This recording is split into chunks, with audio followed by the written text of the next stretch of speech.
Quando a gente ama e quando a gente deseja também ser amado, a gente quer ser amado por uma pessoa, né, que realmente escolheu me amar, né? Roubou, né? Gostar de mim não tem graça nenhuma, né? Porque, né, escravo, não tem. Não, eu quero saber que as pessoas realmente gostam de mim, me escolhem. Né? Que as pessoas não se dão conta de como escolher é importante, né?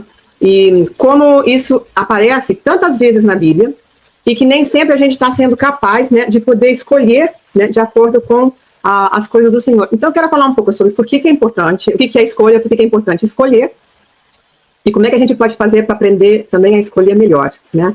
Eu acho que é importante, assim, salientar que nós estamos sempre escolhendo, né? Eu escolho a hora que eu vou acordar, eu escolho o que eu vou comer no café da manhã, eu escolho o que eu vou vestir, né? Que cor de batom que eu vou colocar, né? Como é que eu vou me pintar, como é que eu vou me arrumar, né? Eu escolho aonde que eu vou sentar, de que lado da mesa eu vou sentar na hora de tomar o café, e assim vai. Nós estamos escolhendo o dia inteiro. Em cada momento das nossas vidas, nós estamos escolhendo. E por que isso é importante? Porque a gente precisa aprender a desenvolver a nossa capacidade de sempre poder escolher o que é melhor, escolher, né, bem. E nem sempre a gente consegue fazer isso, né? Nem sempre a gente escolhe almoçar a comida mais saudável. Em vez de comer aquela salada, eu vou de hambúrguer e fritas, né? E aí daqui a pouquinho o colesterol tá lá em cima e a gente não, realmente, né, escolhi mal. Por que eu não consigo escolher bem? Por que eu não escolho aquilo que me faz bem? E esse negócio da escolha começa já desde o Jardim de Éden, né? Porque, assim, as escolhas também têm consequências, né? E Deus é um Deus de muita liberdade. É impressionante como o Senhor, de certa forma, se limitou, né, entre aspas, né, ao nos dar o livre-arbítrio, né? Às vezes as pessoas não entendem como assim que Deus fez uma coisa dessas, mas Ele fez. Então, escolher é muito importante. E começa no Jardim de Éden. E foi lá que a gente começou com essa história do conhecimento entre o bem e o mal. Então, Deus coloca uma árvore no jardim e diz assim, olha, vocês escolhem, né? Se vocês escolherem assim, tem essas consequências. Se vocês comerem, tem essas consequências, vocês vão morrer, e o pecado vai entrar no mundo, e ninguém entendeu o que era pecado, ninguém entendia o que era aquilo, né? Muito menos morte. E se vocês não escolherem, né, a gente vai viver felizes para sempre, se a gente, né, se vocês escolherem a obediência, né, então, não comerem, vai ser assim. Então, agora, resolvam o que vocês vão fazer.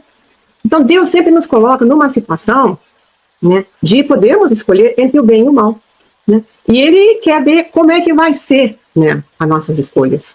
Quando nós somos apresentados escolhas, né, especialmente no que diz respeito a Ele, a vontade dEle e a sua palavra, quem é que nós vamos escolher? Nós vamos escolher o Senhor e a sua palavra, os seus estatutos, os seus mandamentos, os seus preceitos, a sua vontade ou não, né? Nós vamos escolher o que nos dá prazer, o prazer imediato, né? Ou a minha vontade, ou a minha curiosidade, ou cair realmente na tentação e na sedução, né? Porque, de certa forma, a gente pode falar que ela foi, assim, ela foi seduzida, né? Ela foi enganada, ela foi enrolada e ela cedeu. De repente, assim, ela ouviu uma outra voz, uma voz diferente daquela do Senhor, que ela não conhecia, que ela não entendia, e ela escolheu ouvir essa voz. E Adão também, né? As pessoas têm a tendência às vezes de dizer, o problema do pecado é da mulher, porque se ela não tivesse comido, né, ela que fez. Não, né, ela realmente fez uma escolha dessa forma. Mas Adão estava com ela, né? Por que Adão não falou nada? Porque ele não disse, a mulher, para com isso, né? Não vou fazer uma coisa dessas, o Senhor já me ensinou, eu já estava aqui antes de você, né? Eu me lembro quando Deus me ensinou que a gente não tinha que comer dessa árvore, Ele nos deu tudo que a gente quer. Não, Ele calou, Ele ficou quieto. E quando ela oferece para ele também come. Então, ele também escolheu comer. Ele escolheu fazer a mesma coisa que a esposa tinha feito. Deus nos dá sempre essa escolha e Ele quer saber quem é que você vai escolher, por onde é que você vai escolher. Então, a obediência é uma escolha. Né? É uma escolha que a gente faz todos os dias, todos os minutos, a cada hora, a cada momento da vida. Nós estamos sempre escolhendo. E Jesus nos fala dessa importância, né? Porque ele diz assim, as pessoas precisam ter um sim, né, e um não. O sim, sim e o não, não. O que passa disso, né, é pecado. Então a gente tem que estar exercitando essa capacidade de escolha a cada momento, porque o não nos protege. Como eu falo, a obediência nem sempre nos cura diretamente, mas ela nos coloca num lugar onde a cura pode acontecer, né, onde essa sanidade emocional de Deus pode acontecer. E nós também temos o poder do sim, né? Em 2 Coríntios nós lemos, pois Jesus Cristo, né, o Filho de Deus, que foi anunciado entre todos vocês, ele não é sim e não ao mesmo tempo. Ele não tem essas ambivalências que às vezes a gente tem. Pelo contrário, ele é o sim de Deus, né? Ele é o sim de Deus, né? Ele é um sim para nossas vidas. Porque é o sim de todas as promessas de Deus. Todas as promessas de Deus. E por isso nós dizemos amém, por meio de Jesus Cristo e para a glória de Deus. Jesus é o nosso sim. Ele diz assim, sim, eu quero te resgatar. Sim, eu quero te salvar. Sim, eu quero entrar no teu coração. Sim, eu quero transformar a sua vida. Ele é o sim das promessas de Deus. E quando nos agarramos de Jesus, podemos dizer sim, para essas promessas que Ele tem para nós, na sua palavra, e no dia a dia dessa obediência. Quando nós erramos e escolhemos mal, escolhemos algo em termos de desobediência, nós perdemos aquilo para o qual nós fomos criados. O nosso destino, o nosso propósito, aquilo que Deus deseja nos dar, aquilo que Ele deseja nos ajudar a navegar na vida, a gente perde isso. E finalmente nós somos expulsos da presença de Deus. Muitas vezes nós somos expulsos da presença de Deus. E a gente percebe isso claramente. É certo que a gente tem formas de recuperar isso. Mas eu acho que é importante a gente recuperar na igreja a noção da santidade de Deus, que não é uma santidade que a gente desenvolve por legalismo, por seguir regras. É um andar com Deus, é uma intimidade. É intimidade, é relação. E é isso que a gente tem que entender do Evangelho. O Evangelho é relacional. Quando perguntam a Jesus qual é o maior mandamento, ele diz assim, ouve Israel, o Senhor teu Deus, o Senhor é um, e amarás o Senhor acima de todas as coisas, e amarás o teu próximo como a ti mesmo. Então, o Evangelho é totalmente relacional. Como eu me relaciono com Deus, como eu me relaciono com os outros, como eu me relaciono comigo também. Então, essas relações estão intimamente interligadas. E quando nós erramos, desobedecemos a Deus, dizemos sim ao pecado e não a Deus, nós somos, de certa forma, expulsos da sua presença, da sua intimidade. Por isso, a importância da confissão. Não é porque assim, porque ela escolheu uma coisa errada e fez uma coisa errada. Não, qual é a consequência desta escolha? Ela me afasta do Senhor. E eu preciso, e às vezes a gente vai acumulando isso, sem se dar conta, sem a confissão devida, e a gente não vai se dando conta de como a nossa intimidade com Deus vai se perdendo. Uma das coisas que eu fui me dando conta, na medida em que eu estudei cada vez mais as questões de trauma, que hoje eu sou especialista nisso, em trauma mais do que tudo, em termos de psicoterapia, é que o pecado e o trauma, eles caminham juntos. Gente, olha aonde tem pecado. Você pode procurar que você vai achar trauma. Você procura onde tem trauma, você pode procurar que você vai achar o pecado. Então, essas coisas caminham juntas, infelizmente.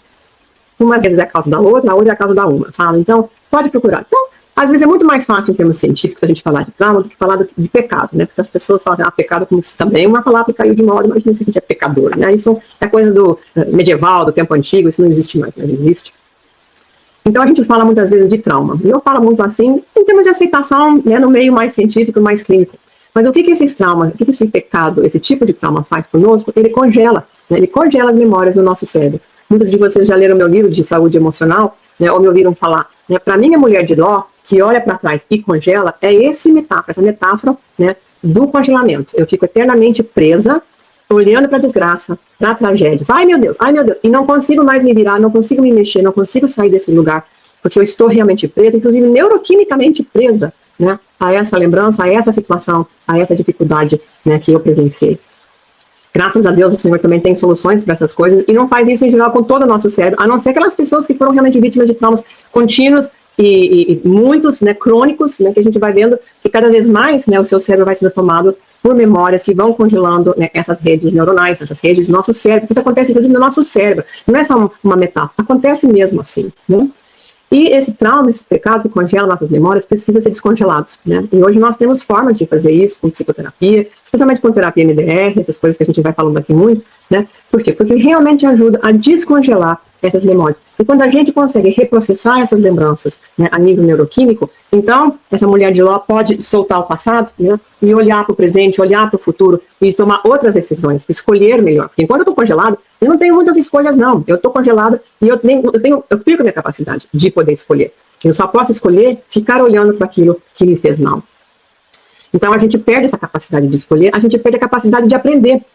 Agora, por quê? Para que sarar, Todo mundo concorda que sarar é importante, mas por quê, E aí a gente volta para aquilo que eu falei no início, Estou até escrevendo um livro com esse título agora, Porque tem saído tanto, Porque sem sanidade não tem santidade, Se a gente não tiver cura para os nossos corações, não existe santidade. E Deus está nos chamando, isso é um tempo que, assim, da nossa igreja, do mundo, da gente realmente entender essa importância. Porque na medida em que eu puder curar as farpas do meu coração e puder tirar essas farpas do meu coração, Eu vou viver na santidade, eu vou viver na intimidade com Deus, eu vou poder escolher o Senhor, eu vou poder escolher a saúde, escolher o bem, escolher a integridade. Enquanto que quando eu não tenho essa sanidade no meu coração, por causa das coisas que eu vivi, por causa das opções que outras pessoas fizeram e que eu fui imposta, né? Porque nem tudo que eu escolho, né, tudo que deu errado na minha vida foram escolhas minhas, né? Às vezes também assim, a convivência com outras pessoas também escolheram mal e fizeram opções que me fazem mal, que me ferem, que realmente assim, destruíram a minha autoestima, né, meu alto valor, minha autoimagem. É importante a gente entender isso. Então, é fundamental que a igreja tenha esse entendimento.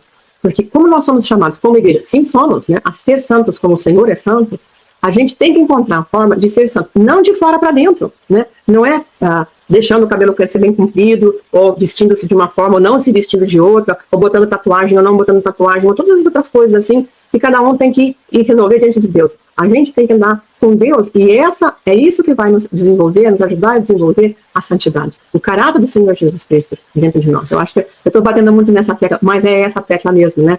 E eu acho que para mim uma das coisas que ficou muito clara, eu preciso desenvolver cada vez mais o caráter do Senhor Jesus dentro de mim. É isso, né? Como é que eu posso servir o Senhor, mas para servir o Senhor eu tenho que ficar mais parecido a Ele, né? E esse é o desafio, né, que eu me faço e eu faço com vocês também.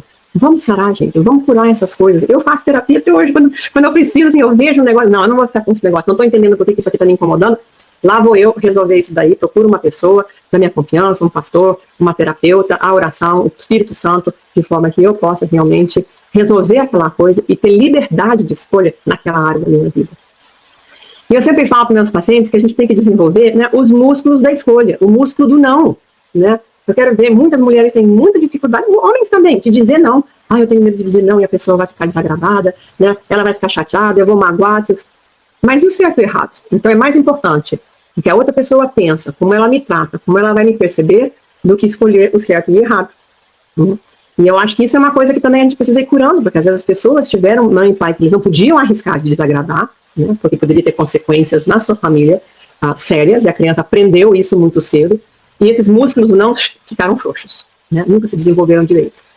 Então, eu faço esse desafio a vocês, né, de realmente trabalhar o músculo da escolha, né, a escolha entre o bem e o mal, o músculo do sim, o músculo do não, de forma que eu possa discernir entre o bem e o mal e fazer boas escolhas. E é importante a gente ter os dois, né?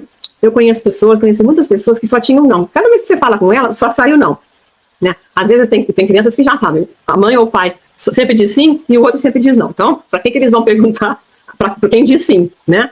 Então, um tem um sim frouxo e o outro tem um não quebrado ligado, né? No on, sempre está dizendo não. Então, não é dizer não sempre e não é dizer sim sempre.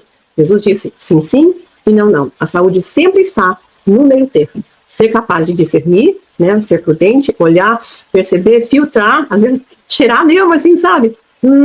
Né? O que é certo, o que é errado. Eu vou dizer sim ou eu vou dizer não para essa situação.